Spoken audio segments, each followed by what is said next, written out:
اور ہم نے بہت سے جن اور انسان دوزخ کے لیے پیدا کیے ہیں، ان کے دل ہیں لیکن ان سے سمجھتے نہیں، اور ان کی آنکھیں ہیں مگر ان سے دیکھتے نہیں، اور ان کے کان ہیں پر ان سے سنتے نہیں۔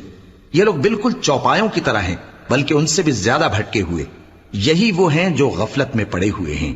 اور اللہ کے سب نام اچھے ہی اچھے ہیں، تو اس کو انہی ناموں سے پکارا کرو، اور جو لوگ اس کے ناموں میں کجی اختیار کرتے ہیں ان کو چھوڑ دو۔ وہ جو کچھ کر رہے ہیں عنقریب اس کی سزا پائیں گے۔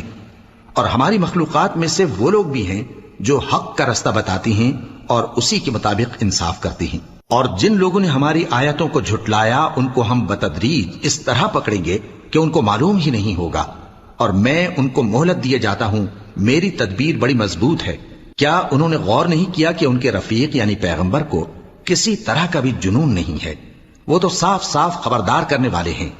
کیا انہوں نے آسمان اور زمین کی بادشاہت میں اور جو چیزیں اللہ نے پیدا کی ہیں ان پر نظر نہیں کی، اور اس بات پر خیال نہیں کیا کہ عجب نہیں کہ ان کی موت کا وقت نزدیک پہنچ گیا ہو؟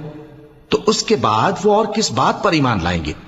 جس شخص کو اللہ گمراہ رہنے دے اس کو کوئی ہدایت دینے والا نہیں، اور وہ ان گمراہوں کو چھوڑے رکھتا ہے کہ اپنی سرکشی میں پڑے بہکتے رہے۔ یہ لوگ تم سے قیامت کے بارے میں پوچھتے ہیں کہ اس کے واقع ہونے کا وقت کب ہے؟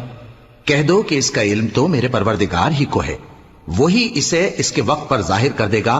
وہ آسمان اور زمین میں ایک بھاری بات ہوگی اور ناگہاں تم پر آ جائے گی۔ یہ تم سے اس طرح دریافت کرتے ہیں کہ گویا تم اس سے بخوبی واقف ہو۔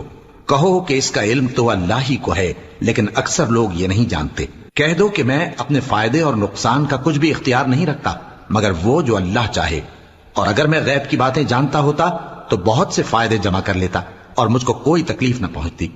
میں تو مومنوں کو ڈر اور خوشخبری سنانے والا ہوں۔